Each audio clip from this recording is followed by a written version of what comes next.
Parti. Bonjour les amis et bienvenue dans ce retour du Club Foot sur Tendance Ouest et sur toutes les plateformes digitales de Tendance Ouest. Vous en avez l'habitude depuis le confinement. Le Club Foot, c'est en vidéo chaque semaine et vous pouvez le retrouver, ce Club Foot, évidemment en archive avec tous ceux qui sont en face de vous encore aujourd'hui parce qu'ils ont décidé de remplir encore une série. Ce sont des têtes que vous connaissez, ce sont des spécialistes du foot dans notre région. Et pour ouvrir cette saison 2020-2021 du Club Foot, on accueille d'abord Marc Aubeau du Courrier Cauchois. Bonjour Marc. Bonsoir. Bonjour à vous. Bonjour. Mathieu Picot du foot normand. Il est déjà couché, Marc. Bonjour à tous. Il fait encore jour chez moi en tout cas, c'est bon. Et le coach Gallon est en notre compagnie et rempli pour cette saison aussi. Bonjour coach Gallon. Bonjour à tous. Bon messieurs, on va commencer par le Stade Malherbe avec ensuite le HAC, puis ensuite le foot en Normandie en National 1, National 2, National 3. Mais on ouvre avec Malherbe. Malherbe qui a vécu un été mouvementé, un nouvel été avec plein de vagues et puis un début de saison, ma foi, avec 4 points, match nul à Clermont et une victoire 1-0. C'était samedi dernier. Vous avez pu le vivre sur les plateformes digitales de Tendance Ouest en direct. Victoire 1-0 face à Ajaccio. Mathieu Billot, je commence avec vous. On va en venir juste aux sportifs pour commencer. C'est pas mal, 4. C'est même très bien. C'est 4 points en 2 matchs. On peut difficilement... On peut faire juste un tout petit peu mieux, mais pour le Stade Malherbe, c'est très bien. Quand on compare avec la saison dernière, c'est quand même largement mieux. Donc, non, c'est plutôt c'est une bonne base de travail pour la suite à partir dans 2 semaines. Coach Gallon, je me tourne vers vous sur le plan technique. Alors, on va rembobiner un petit peu la cassette. Au début de l'été, il fallait énormément dégraisser le groupe. Il fallait le préparer sur une préparation de 8 semaines extrêmement longue. Comment vous jaugez cette entrée en matière des Malherbistes sur les 2 premiers matchs ? J'ai surtout vu le deuxième match. J'ai trouvé une équipe très dynamique, un peu même différente de ce que j'ai vu l'an passé, qu'une équipe qui essaye de jouer. J'ai trouvé qu'ils ont posé beaucoup plus le ballon, ils ont essayé de chercher des décalages avec une maîtrise technique bien au-delà de ce que j'ai pu voir l'an passé. Moi, c'est un football qui me plaît et j'ai trouvé une équipe solidaire quand il a fallu l'être en fin de match pour aller préserver ce résultat. Mais en tout cas, elle a lancé un signe positif. Je crois que ce match était le signe de beaucoup de choses. Le signe d'une nouvelle ère, le signe d'un match gagné, le signe d'un au revoir de président, d'un accueil d'un autre. Enfin, je sais pas, j'ai eu le sentiment de beaucoup de choses positives sur ce match. Mathieu, nous y étions à ce match, vous et moi notamment, face à Ajaccio. Ce que souligne le coach Gallon, on l'a tous vraiment ressenti. C'était un match particulier quand même. Ouais, c'est un match particulier. Après, je ne sais pas si le déroulement du match est lié, si les événements... Non, mais l'atmosphère autour du match, pas le match lui-même, mais l'atmosphère autour du match était assez particulière quand même samedi.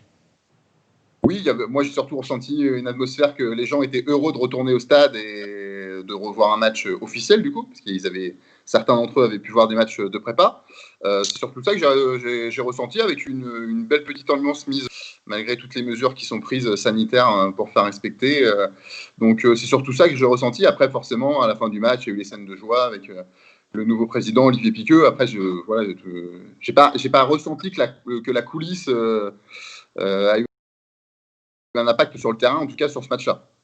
Alors peut-être pas un impact, mais par contre les mouvements en coulisses étaient réels. On l'a vu, Olivier Piqueux est officiellement le 24e président de l'histoire du Stade Malherbe de Caen, le premier à en être salarié, donc à en vivre. On verra plus tard dans cette émission et plus tard au fil de la saison ce que cela implique forcément dans la gestion du club.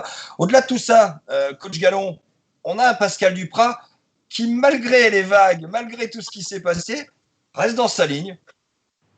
Ouais, je pense qu'il est resté sur sa ligne directrice depuis le début, alors que ça fait quand même quelques mois que cette affaire de reprise dure. Je pense qu'il espérait des joueurs, il a vu qu'il fallait dégraisser, mais je pense qu'au fond de lui, il a gardé ce fil conducteur, il a préparé ses joueurs à cette reprise, et puis je pense qu'aussi il avait des informations en interne qu'il n'a jamais divulguées, qui lui laissaient espérer quand même qu'on se tourne vers ce qui s'est produit la semaine dernière. Donc il a pas lâché et je trouve que cette équipe dégage des forces positives et l'ensemble du club a dégagé des forces positives pendant cette phase qui n'a pas été facile. première force positive dégagée, Mathieu Billot, je me tourne vers vous, c'est quand même Yacine Bamou. C'est un peu un miroir de ce qui se passe depuis quelques semaines. Il n'était pas censé jouer, il était censé être dans le dégraissage de départ, puis il a bien travaillé. D'ailleurs, Pascal Duprat en a fait l'éloge samedi après la rencontre. Il y a un pacte entre Duprat et ce joueur-là, et à mon avis quelques autres. On est dans une logique de rentrer dans le combat tout de suite, et puis si malheureusement avec, c'est ça l'idée? Oui, alors concernant Yacine Bamou, ce Yacine Bamou-là, pour le moment, il a clairement sa place au Stade Malherbe, et s'il reste, je pense que Pascal Duprat sera très heureux. Voilà, c'est la seule interrogation qu'on peut avoir sur Yacine Bamou, c'est éventuellement son niveau de revenu, héritage de la Ligue 1 qui pourrait faire planer une interrogation. Mais je pense que l'idée, c'est quand même, en tout cas pour Pascal Duprat, de le garder. Et s'il part, il faudra, mine de rien, Malherbe a un effectif très important en quantité, mais les joueurs sur lesquels compte à l'instant T Pascal Duprat, ils ne sont pas si nombreux que ça. Donc, preuve en est, Mathieu, je vous interromps quelques secondes, preuve en est, la méthode de Duprat pour mettre en place son équipe type au fait de préparation, elle s'est dégagée très vite, cette équipe type, finalement. Oui, je pense que ça, c'est peut-être plus le coach qui peut répondre, mais de toute façon, je ne pense pas qu'un entraîneur va travailler avec 35 joueurs pendant 8 semaines. Vous le faites peut-être au départ sur les premières semaines qui sont peut-être plus consacrées au travail physique, et à partir du moment où vous voulez rentrer un petit peu plus dans le vif du sujet du ballon, il faut vous réduisez ça avec les joueurs que vous estimez répondre à vos attentes, sachant que rien n'est fermé. Il y a notamment des jeunes qui ont fait des apparitions, qui sont arrivés, qui sont sortis. Mais au bout d'un moment, il faut bien réduire le groupe, c'est inéluctable. Coach Gallon, justement, il vous a tendu la perche, Mathieu Billot du foot normand. Comment on fonctionne pour finalement fabriquer assez vite son équipe type du côté de Pascal Duprat? Faut expliquer aussi que la prépa a été complètement différente de ce qu'on a pu voir dans l'histoire du football. Certains avaient décidé de faire 7 semaines d'un coup, Caen avait décidé de faire 8 semaines, c'est-à-dire 4 semaines, une semaine de vacances et 4 semaines derrière. Je pense que ça a été en 2 phases. Les 4 premières semaines où là, tout le monde a été pris ensemble parce qu'il y a une grosse charge de travail athlétique. Et puis les 4 autres se misaient en 2 groupes. Comme tu as pu le dire tout à l'heure, où là, au départ, Bamou n'était pas dans le groupe, il avait écarté certains, ils sont revenus. Mais lui avait déjà gardé son groupe de travail, qui savait que l'équipe qu'il allait aligner, plus ou moins dès le départ. Après, dans les matchs amicaux, il y a quand même eu pas mal de turnovers. Et il n'a pas aligné aussitôt son équipe type. Et je trouve qu'il a attendu vraiment le dernier moment. Il a essayé de donner le maximum de temps de jeu à tout le monde. Et il a essayé de concerner le maximum de personnes. Et ça a été bien fait. Et maintenant, il y a aussi quelque chose qu'on n'a pas parlé. Je trouve que tout ce qu'ils ont pu faire de stage de cohésion, on a vu avec les pompiers, à Omaha Beach, à Utah Beach. On a vu des choses qui, j'ai l'impression que ça ressort. Que l'état d'esprit va être un élément fort. Mais après, il faut quand même qu'on voit en regardant le match samedi, qu'on voit quand même l'effectif du Stade Malherbe, c'est pas n'importe quoi comme effectif. On a quand même des joueurs de qualité, des joueurs reconnus au niveau de Ligue 2, voire Ligue 1, des jeunes qui poussent, qui ont envie et qu'on prouvait pendant la prépa qu'on pouvait compter sur eux. Et d'ailleurs, nos 2 grands Villers qui étaient là dans le groupe, et pour nous, c'est une grande fierté. Ouais, Johan Le Penant et Lou Hervieux, effectivement. Mathieu Billot, vous en soupesez quoi de la qualité de cet effectif jusqu'à maintenant pour matcher en Ligue 2? Après 2 journées, je crois que c'est un peu prématuré de dire si cet effectif-là a la qualité pour prétendre à quelque chose, surtout que le mercato se terminant dans 1 mois, c'est surtout, il faudra voir quel visage il aura dans 1 mois, l'effectif, pour se connaître un petit peu les ambitions de ce Stade Malherbe. Vous êtes en train de dire qu'on est qu'au mois d'août, finalement, d'habitude. On est même au mois de limite fin juillet par rapport à l'année dernière, on est limite fin juillet. La saison de l'année dernière a dû commencer vers le 22 ou le 25 juillet, le premier match à Sochaux. Voilà, il y a un mois de décalage au niveau du mercato. Non, c'est très prématuré, c'est 2 matchs. Et en plus, on ne sait pas non plus la valeur réelle des 2 adversaires, que ce soit Clermont ou Ajaccio. C'est pas parce que Clermont et Ajaccio ont fait top 5 l'année dernière à la mi-mars que ça va être 2 équipes qui vont de nouveau prétendre au tableau, notamment Ajaccio qui a perdu énormément de monde pendant l'intersaison. Il faut attendre un petit peu. Souvent, on dit qu'on fait une première lecture à la 10e journée. On verra où on sera le Stade Malherbe à ce moment-là. Justement, coach Gallon, là, on vient de le stipuler, il y a un mois de décalage par rapport à d'habitude. Ça veut dire que le mercato se termine le 1er octobre. Qu'est-ce qui va se passer là au sein du club entre le coach, le directeur sportif, le nouveau président? C'est réunions tous les jours pour essayer d'ajuster l'effectif, c'est ça l'idée? Il y a deux choses. On avait un problème avant, c'est qu'on a une grosse masse salariale sur quelques joueurs. Donc ça, il y a des joueurs qui ont des salaires de Ligue 1 qui, à mon avis, il y a eu des grosses interrogations à est-ce qu'il faut garder ou pas ces joueurs. Maintenant, le fait qu'il y a un actionnaire qui est arrivé, est-ce que ça va changer la donne? Et à partir de là, si on peut garder ces joueurs, ça va être de renforcer à des postes bien précis. Je pense qu'ils vont chercher encore un joueur offensif, un milieu de terrain, voire un défenseur, mais je pense qu'aujourd'hui, le Stade Malherbe est armé quand même, une équipe de qualité. Maintenant, je pense qu'il faut y mettre 3 joueurs supplémentaires pour apporter un plus. Et je pense qu'avec l'argent qui va être investi, il y aura moyen d'avoir 3 joueurs de qualité. Après, c'est vrai que le mercato, c'est un peu bizarre. On n'a pas l'habitude que ça dure encore si longtemps. Les joueurs qui sont sur le marché, qui ne sont pas sur le marché, enfin, tout est un peu différent. Mais ça, différent à tout niveau. Et je pense qu'il faudra être malin et saisir les bonnes opportunités. Mais je pense qu'en fait, le Stade Malherbe aujourd'hui est parti déjà sur la meilleure base. L'an passé, je crois qu'on avait combien de points au bout de 2 journées? 0 points, je crois. Donc aujourd'hui, forcément que dans la confiance, tout est beaucoup mieux et on peut travailler avec de la sérénité. Mathieu Billot, dans les coulisses, même question qu'à coach Gallon, mais cette fois de l'autre côté de la barrière, hors technicien. Qu'est-ce qui va se passer pendant ce mois à venir là? Il va se passer peut-être beaucoup de choses. Déjà, il y a le projet de rachat à finaliser. Il reste encore quelques étapes. Bon, alors, on le rappelle, la principale de ces étapes restantes reste le vote par le conseil municipal de Caen qui aura lieu le 14 septembre. Ensuite, il faut aussi rappeler, même si les gens trouvent ça long, en matière d'entreprise, le rachat du club bouclé en 4 mois, c'est pas long, c'est ça l'idée? Non, on m'a fait surtout comprendre que c'était extrêmement rapide. Voilà, c'est ça. En interne, on m'a fait comprendre que c'était très très très rapide. Donc c'est vrai qu'on peut trouver ça long parce qu'on parle que de ça peut-être au niveau du Stade Malherbe depuis quasiment le mois de mars et le confinement. Et comme il n'y a pas eu d'actualité sportive à côté, on s'est concentré là-dessus. Mais non, c'est très très rapide.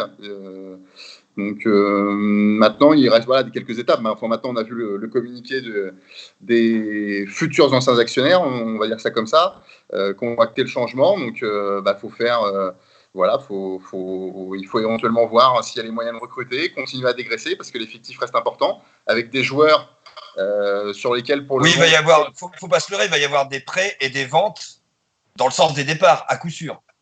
À coup sûr, encore faut-il que les joueurs le veuillent bien. Moi, je ne sais pas, je ne suis pas à la place des joueurs. Les joueurs, ils ont un contrat. Est-ce qu'ils vont vouloir certains partir? Est-ce qu'ils vont trouver un point de chute qui leur convienne? Ça va être un petit peu à eux d'y répondre. Oui, mais là, on va rentrer dans le jeu des agents du dernier mois de mercato, finalement, qui d'habitude, comme vous le disiez, est au mois d'août, quoi.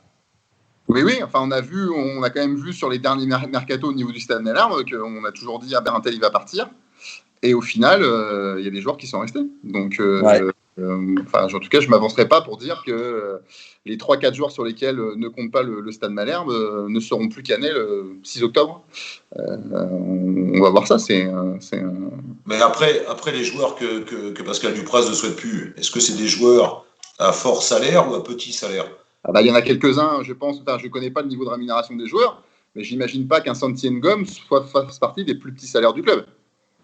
Et jusqu'à preuve du contrat, il s'entraîne avec la réserve, ce garçon-là.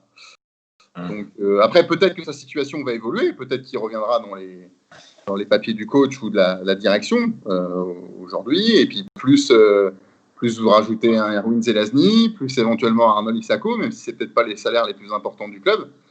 C'est surtout que ça nous fait quand même petit à petit de la masse salariale supplémentaire. Et le club s'est quand même fait épingler par la DNCG à cause de sa masse salariale. Donc il faudra bien falloir à un moment quand même, si vous voulez recruter, dégraisser un minimum. Bon, messieurs. Il va y avoir un apport financier aussi.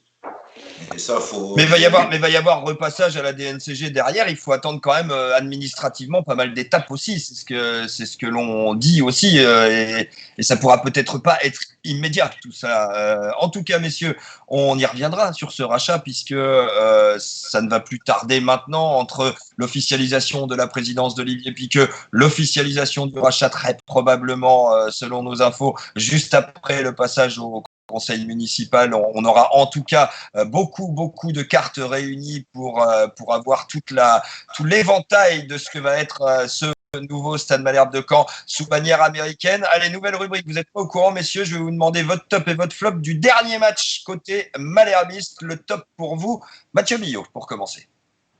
Le top, je veux dire Yacine Bamou. Allez. Et pour vous, coach Gallon, le top du dernier match. Bamou. Yacine, qui reste en tête de vos observations. À l'inverse, le flop, Mathieu Billot. Le flop, j'en vois pas vraiment. Je vais citer un garçon, mais vraiment parce qu'il faut citer un flop. Je vais dire Yoel Armougom, mais pas parce que je considère que c'est un flop. Mais je suis sûr que ce garçon, il a un potentiel, mais je ne comprends pas pourquoi des fois il a des absences comme ça qui pénalisent sa prestation d'ensemble. Parce que je pense que vraiment, ça peut être un joueur très intéressant pour ce Stade Malherbe-là. Et j'espère qu'il va franchir ce fameux palier qu'on lui prédit depuis 2-3 ans pour qu'il soit un joueur majeur de ce club. Et Jo Gallon, pour terminer votre flop du dernier match. Pour moi, je ne vais pas citer de joueurs parce que j'ai trouvé que c'était très encourageant de la part de tous. La fin de l'histoire de Fabrice Clément avec le Stade Malherbe. C'est votre flop de cette émission. Voilà pour le Stade Malherbe de Caen, messieurs. On va franchir la Seine, on va monter dans le Grand Nord, retrouver Marc Aubeau du Courrier Cauchois. Vous restez évidemment tous avec nous. Eh bien, Marc, on n'est pas si mécontent que ça. On a des regrets. On est comment au WAC après ces 2 journées? On le rappelle, une défaite et une victoire 1-0 des Havrais, 3 points après 2 matchs. C'est quoi l'idée? C'est quoi l'état d'esprit du côté du WAC? Ah bah ils sont très contents. Paul Le Guen est très content après la victoire contre Amiens. 1-0, sans but marqué, une victoire sans but marqué par un attaquant, enfin par un joueur havrais quand même. Hein. C'est un but contre son camp sur un centre de Méras. Et puis un Amiénois qui tacle, le ballon qui lobe Thuram, l'ancien gardien du Havre, et on gagne 1-0 avec. On a une seule occasion. Je sais que vous allez aborder la question après, à la recherche du buteur perdu, mais oui, on a une seule occasion, la tête de Thiaré en deuxième mi-temps et une belle parade de Thuram, mais autrement non. Donc c'est pour cette raison-là que Paul Le Guen l'a répété en conférence de presse, mais il était très content et très heureux de cette première victoire. Alors, vous me tendez la perche, évidemment qu'on va l'aborder ce sujet parce qu'on a vu des Havrais qui, dans le jeu, sont pas si mal, qui peuvent supporter la comparaison avec la totalité des équipes de Ligue 2, qui, pourquoi pas, peuvent avoir quelques ambitions aussi au bout du compte, sauf qu'il y a un gros sauf que. C'est cet attaquant, ce buteur, ce Jamal Thiaré en pleine forme, ou surtout ce Tino Kadewere de l'année dernière, il n'est pas là cette année pour l'instant. Ouais, c'est même offensivement, c'est pas que l'attaquant. Il y a Cornet qui a fait une bonne rentrée là. C'est lui qui fait d'ailleurs la passe décisive, qui aurait pu être décisif, Thiaré sur la tête. Mais non, on est d'accord. C'est vrai que nous, ce qu'on a du mal à comprendre, c'est que Kadewere, il a été vendu en janvier à Lyon, donc ça fait 6-7 mois, et on recherche toujours cet attaquant. Alors il y a un nom qui revient toujours avec insistance, c'est le Karim El Barkaoui du club marocain d'Agadir. C'est le nom qui revient. C'est fait ou c'est pas fait ça? Ah là, à l'heure où on parle, non, c'est pas fait. Non, il n'y a aucune officialisation. Mais c'est vrai que c'est le nom qui revient. Alors, c'est vrai que Paul Le Guen, il avait fait une sortie la médiatique contre Troyes où il était très énervé parce que d'ailleurs c'est rare qu'il parle comme ça parce que d'habitude il est toujours très posé. Et bon, il était posé, mais là en même temps, il a dit voilà, il nous manque des joueurs offensifs. J'attends cet attaquant. Et puis 2 jours après, bon, il s'était un peu calmé et il dit ouais voilà, c'est un peu dur le mercato actuel avec justement les transferts un peu internationaux. Alors tout de suite, on pense à Karim El Barkaoui. On se dit que voilà, ça demande plus de temps parce que c'est un transfert international, c'est pas un transfert en France et voilà, c'est peut-être pour ça que ça demande plus de temps. Mais après, voilà, il faut pas simplement un buteur. Si l'année dernière, quand Kadewere à un moment a été blessé, on a connu une période difficile. Combien d'émissions on a fait là-dessus? Voilà, c'était la Kadewere dépendance. Donc il faut pas recruter un seul joueur, il faut recruter plusieurs joueurs. Mais après, voilà, Paul Le Guen est très est très prudent. Il l'a répété. Il dit voilà, par rapport à la saison, est-ce qu'on peut aller au bout de la saison? Est-ce qu'il faut recruter sur plusieurs années, vu le coût que ça représente? Donc c'est vrai que c'est. Il est très prudent. On se dit tiens, dans 2 semaines, est-ce que le Hague va avoir un nouveau joueur offensif pour le déplacement à Guingamp? Et il a dit non, rien n'est fait, rien n'est certain. Donc pas sûr que le Hague ait un nouvel attaquant, un nouveau joueur offensif pour le déplacement à Guingamp le 12 septembre. Mathieu Billot, je me tourne vers vous parce que ce club havrais, on a toujours envie qu'il soit armé pour aller jouer enfin une montée, pour aller vraiment se positionner dans le haut de tableau. C'est une envie qu'il y a chez tous les supporters, évidemment. C'est la 12e saison, Marc, c'est ça, d'affilée en Ligue 2. Donc, on a envie de revoir le Hague aller chercher la Liga. On a toujours l'impression qu'il manque un truc, Mathieu.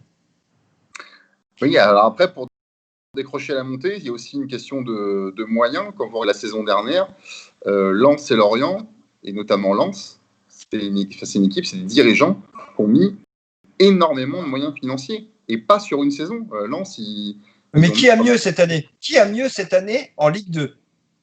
Aujourd'hui, quand même, le Havre a... Moi, je trouve qu'ils ont fait des bonnes recrues, voilà. Mais le Havre a énormément perdu quand même. Vous prenez le 11 type de la saison dernière, on parlait de Tino Kadewere, mais vous rajoutez Loïc Badé qui, sur la phase retour, a été titulaire 7 ou 8 matchs de rang et qui est titulaire avec Lens en Ligue 1 sur le début de saison. Vous rajoutez Pape Gay. Voilà, ça fait quand même des joueurs. Il y en a d'autres que. Et on peut peut-être rajouter malheureusement Victor Lécal. Et les prochaines semaines. On va y revenir sur le cas de Victor Lécal, Marc. Il y a des implications sur l'effectif sur 2 joueurs, dont Victor Lécal et peut-être Oumout Meras qui sera convoité d'ici la fin du mercato. Ils ont perdu énormément de joueurs. Pourquoi ça ne le fait pas? Pourquoi on perd et qu'on ne parvient pas à réattirer des joueurs au sein de ce club du côté de Paul Le Guen et de ses équipes de recrutement, d'après vous, messieurs? Parce que soit il faut mettre des moyens financiers que peut-être le Havre n'a pas, et ce qui peut se comprendre, hein, et après la Ligue 2, éventuellement, c'est compliqué. Marc, après, il y a cette envie toujours de... alors, il y a le président Volpe qui annonce toujours que c'est pas une question. Bon, après, sauf qu'on observe que oui, il recrute pas. Et après, il cherche toujours un joueur qui peut apporter plus qu'un jeune joueur. Et Paul Le Guen le rappelle souvent, il est là aussi pour développer les jeunes. Donc, s'il ne trouve pas un joueur qui est vraiment au-dessus du jeune, il ne le prendra pas. S'il considère qu'il y a un jeune qui a du gros potentiel, il préférera donner la chance aux jeunes plutôt que de recruter un joueur du même niveau. Ça, il répète, et c'est vrai qu'on peut l'observer, depuis qu'il est arrivé, il le fait. Malheureusement, Badé, ça s'est retourné contre le Hague. Il l'a mis, il trouvait qu'il était meilleur, il l'a mis défenseur central, titulaire, et voilà, il est parti à Lens pour 0 €. Et pareil pour Coach Gallon, vous êtes notre technicien, notre consultant dans cette émission. Ça se comprend ce que fait Paul Le Guen, non? Tout à fait, c'est une politique de club, de vouloir se servir de son centre de formation. De toute façon, elle est où la politique? Les joueurs qui viennent de centre de formation coûtent moins cher que des joueurs qui arrivent de l'extérieur. Ça, c'est la première chose. La deuxième, c'est de gagner de l'argent à la revente sur ces joueurs. Alors, par contre, quand on fait jouer ces joueurs et que comme Baldé qui part à Lens et qui part pour 0, ça, c'est une mauvaise affaire. Voilà. Et il a joué. Il y a eu des mauvaises affaires ces dernières années. On les a soulevées avec Moukoudi, avec Badé et tout ça. Mais là, c'est aussi tout ce qu'il y a autour de ces signatures de contrats, de ces ventes et tout ça. Mais sur le plan stricto sensu du jeu, on a quand même une vraie qualité de Paul Le Guen. Et c'est en ça, messieurs, que je trouve qu'il s'impose comme un patron. C'est qu'il a vraiment une idée sur le long terme. Et Marc, vous avez soulevé il y a quelques instants ça. Sur le long terme, il a une idée de formation pour aller vraiment mettre les meilleurs jeunes, peut-être, plutôt que d'aller recruter. Le problème, c'est est-ce que ça fait monter ça, coach? Ouais, mais Sylvain, c'est autre chose. Est-ce que vraiment ils ont annoncé qu'ils voulaient monter? Moi, je n'ai pas entendu une seule fois de la part du Havre. On veut absolument monter. Ça, par contre, qu'aujourd'hui, ils investissent de l'argent dans leur centre de formation, ça, c'est une certitude, qui permet aujourd'hui d'avoir des joueurs qui intègrent le groupe professionnel et qui jouent. Ça, c'en est une deuxième. Et la troisième, l'objectif est de faire de l'argent. Donc, peut-être que Paul Le Guen, on lui a demandé, voilà, maintenant, je voudrais que tu travailles avec le centre de formation. Ça peut-être été une des données quand il a signé au Havre. Après, le coach, il accepte ou il n'accepte pas. Mais en l'occurrence, je pense qu'on est dans cette ligne directrice de se servir du centre de formation et de monter les joueurs au-dessus. Et Volpe, il ne veut qu'une chose, à mon avis, c'est qu'il y ait des ventes de joueurs. Mais c'est là, et je reviens à ce que je viens de dire tout à l'heure, quand vous demandez à un coach de faire ça, qui vous fait jouer les joueurs, que vous les met en vitrine et que ça vous rapporte 0, c'est qu'à mon avis, ça arrive une fois, ok, mais là, ça fait quand même 2-3 fois que ça arrive.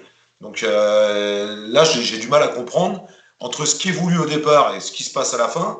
Il y a un delta qui est pour moi qui est pas. Mais est-ce que le Havre aujourd'hui est armé pour jouer le haut de tableau? Je ne suis pas si sûr que ça s'ils ne recrutent pas des joueurs un peu plus confirmés qui vont apporter un plus. Alors par contre, quand j'entends il faut que ces joueurs apportent un plus par rapport aux jeunes, là je suis entièrement d'accord avec ça, de ne pas recruter pour recruter. Mais si le Havre veut jouer les premiers rôles, il faudra recruter au moins 2-3 joueurs qui apportent un plus à cette équipe. Marc Obo, avec le Courrier Cauchois, vous suivez le HAC chaque semaine dans vos colonnes. Qu'est-ce qui manque au HAC aujourd'hui pour aller chercher le haut de tableau? Ah non, clairement, de l'investissement sur des joueurs de haut niveau qui peuvent permettre, soit des joueurs de Ligue 1, Cabot, je crois qu'il n'a pas encore trouvé un club, hein. Cabot, il est toujours libre. Voilà, c'est un joueur, voilà, Ligue 1, très haut niveau Ligue 2. Voilà, qui ouvre le carnet de chèques. Je voudrais juste rebondir sur ce que dit Coach Gallon, là, très intéressant, en disant que voilà, ils sont fait avoir sur Badé, sur Boukoudi. Président Volpe l'a annoncé, hein, la nouveauté cette saison et pour les années futures, c'est tant que le jeune ne signe pas pro, il ne pourra pas jouer en équipe première. C'est une condition qu'il a imposée. C'est une bonne chose, ça, coach? C'est une bonne chose? La preuve que non. Non, mais là, à partir de cette année, il l'a mis. À partir de cette année, celui qui ne signera pas pro, c'est la réaction à Badé, en fait, ça. Oui, mais après. Badé, ça a été la goutte d'eau. Voilà, mais c'est bien. Moi, il y a une réaction, mais forcément que quand vous êtes président, vous voyez que votre joueur il part pour 0, qu'il est titulaire à Lens, alors qu'il a une valeur marchande de, je sais pas, moi, peut-être 2, 3, 4 millions d'euros, je sais pas, et qu'il s'en va pour 0, l'investissement que vous avez mis dans l'investissement dans son évolution du centre de formation, ça vous le rembourse même pas.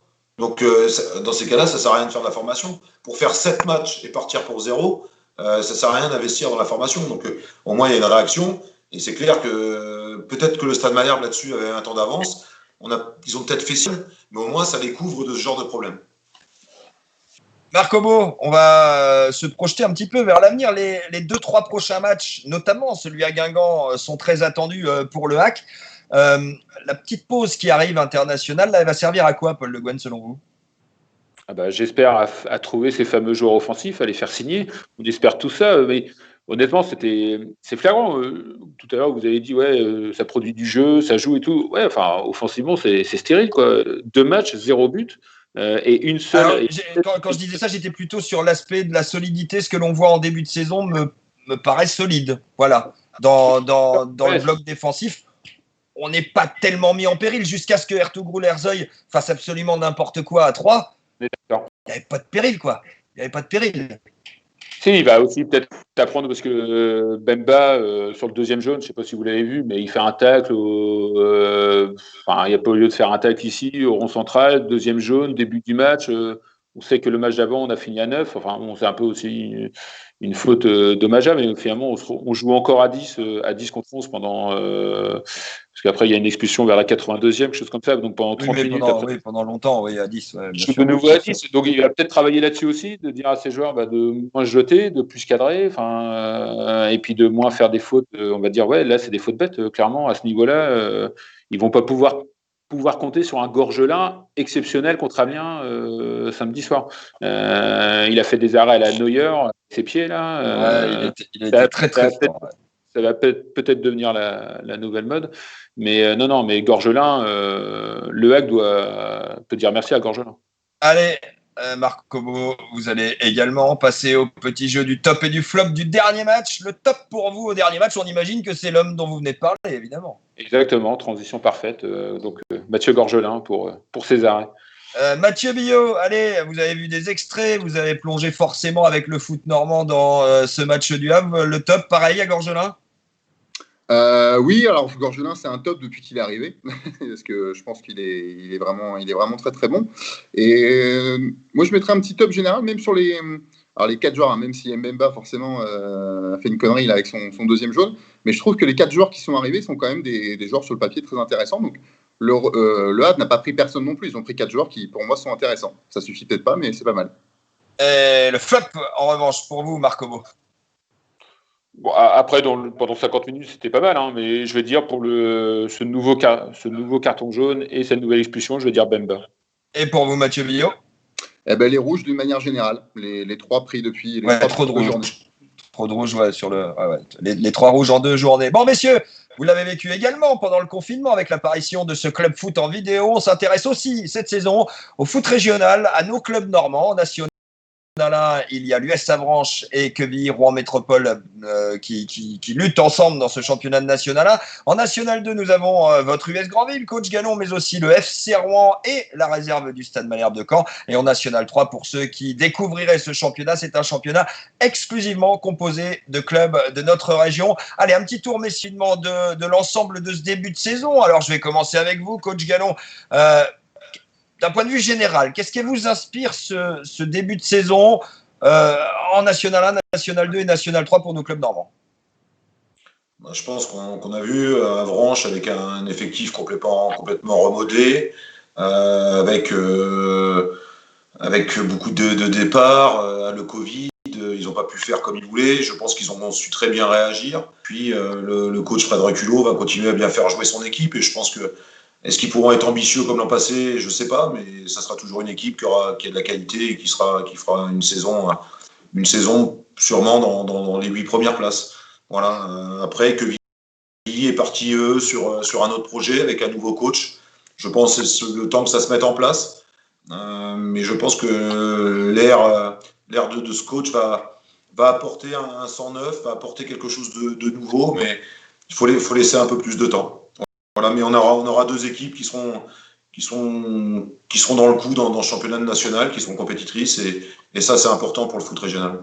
Mathieu Billot, évidemment, on ne va pas faire parler le coach sur sa propre division. On va vous laisser parler du FC Rouen et de l'US Grandville dans ce début de saison. Alors, dans une moindre mesure, on le rappelle, la réserve du Stade Malherbe de Caen est montée de National 3 en National 2 et donc évolue en compagnie de l'US Grandville et du FC Rouen. Mais les 2 équipes premières, ce sont elles qui nous intéressent au premier chef. Mathieu, vous en soupesez quoi de ces 2 équipes du championnat de National 2 pour notre Normandie? C'est 2 belles équipes qui, je pense, ont les moyens de se mêler à la lutte, au moins pour le top 5. Je ne vais pas aller plus loin pour le moment, compte tenu que je pense que la poule est une nouvelle fois extrêmement homogène, qu'il est bien compliqué de savoir qui pourra monter, même si Fleury fait un bon départ. L'autre grand favori, Chartres, pour le moment, la mayonnaise avec Jean-Pierre Papin, en termes de résultats, ça prend moyen. Mais c'est vraiment 2 belles équipes qui ont fait 2 beaux recrutements, qui ont réussi aussi chacune de leur côté à garder une petite ossature, peut-être un peu plus au FC Rouen et un peu plus de changement à Grandville, stabilité dans les staffs. Je pense qu'on, comme souvent, je pense que Grandville, je pense que souvent ils seront pas très loin effectivement du top 5. Après, pour l'avoir plus, c'est un phénomène. Il faut que vos recrues s'intègrent bien, il faut peut-être que vous ayez le petit facteur réussite en plus, vous ayez le garçon devant qui vous mette peut-être la quinzaine de buts, ça dépendra de ça, mais on a, avec la réserve du Stade Malherbe, on a 3 beaux représentants normands dans cette division. Et en National 3, on va poursuivre le tour avec vous, Marc Obo. Alors, il y a du bas normand, il y a du haut normand en National 3. Cette division, qu'est-ce qu'elle peut recéler, selon vous, cette année?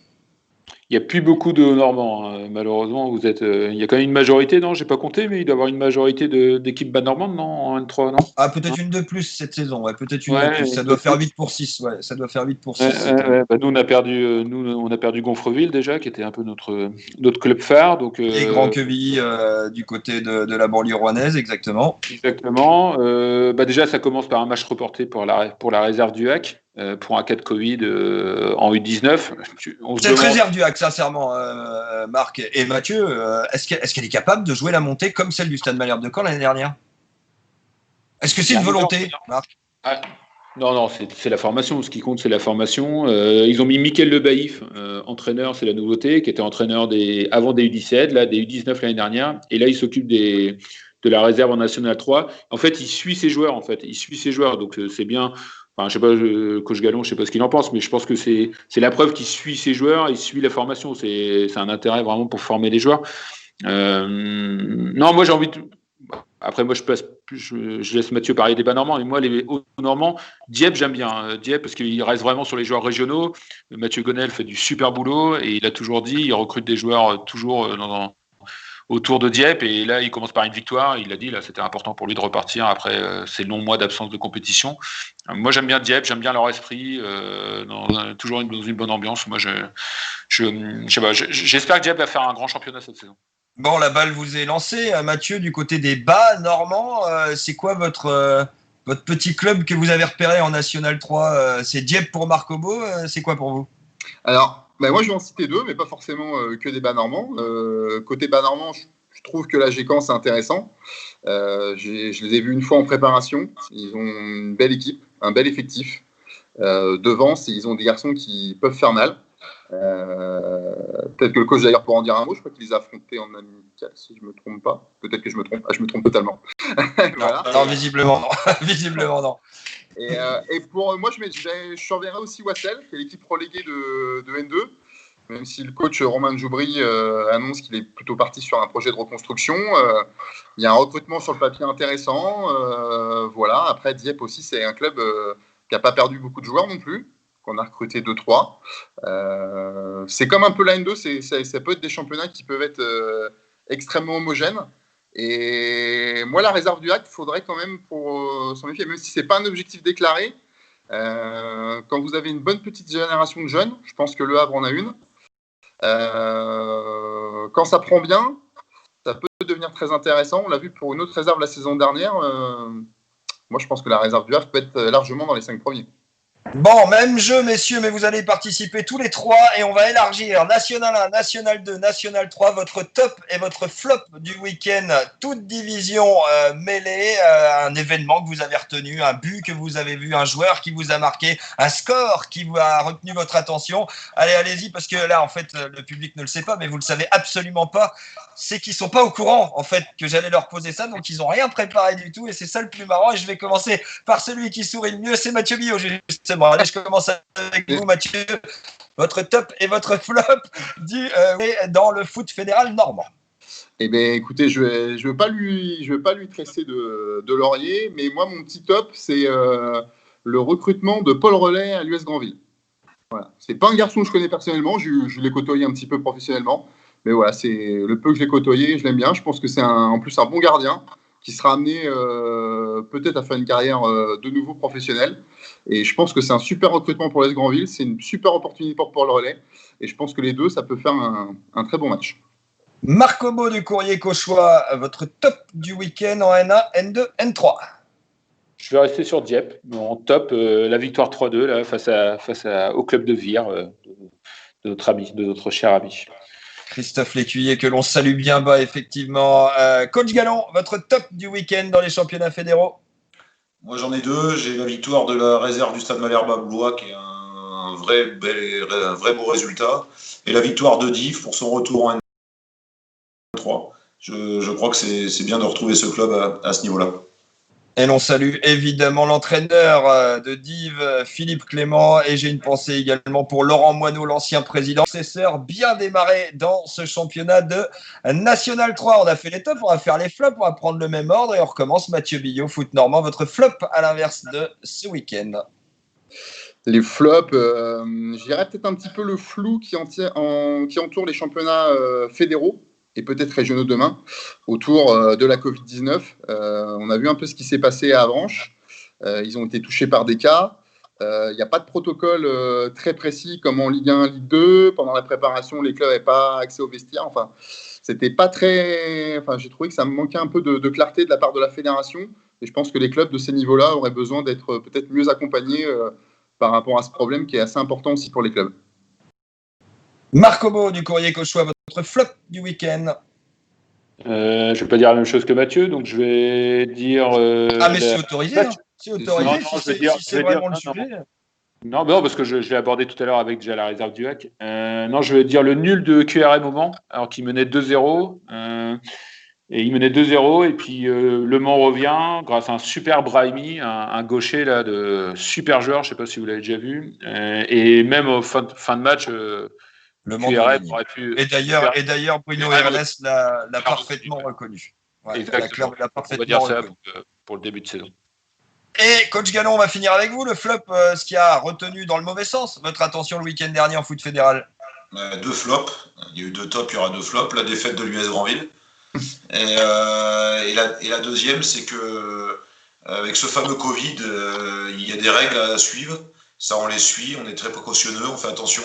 Mais quand vous, équipes qui n'ont pas fait le test, et vous faites le test, il n'y a rien d'obligatoire, j'ai l'impression qu'on marche sur la tête. Alors, on a des obligations au niveau des supporters, mais au niveau des joueurs, il n'y a aucune obligation. Alors, nous, on a fait les tests, et il y a même des équipes de nationales aujourd'hui qui n'ont toujours pas fait le test, et qui se sont dit, bah, on fait la prépa, et tant pis, bah, si on a des tests positifs, on continue. Bah, je trouve ça illogique, et c'est un flop énorme dans le monde que l'on vit aujourd'hui. Merci à vous, coach Gallon, et merci à vous, Mathieu Millot du Foot Normand et Marc Obo du Courrier Cauchois d'avoir inauguré cette nouvelle saison du Club Foot sur le digital de Tendance Ouest, sur toutes les plateformes de Tendance Ouest et tendanceouest.com. On se retrouve la semaine prochaine pour un nouveau numéro, toujours en vidéo. Soyez fidèles dans le plus grand stade de Normandie. Bonne semaine, salut. Merci. Alors attendez les mecs, c'est là qu'il faut que je fasse pas d'erreur là.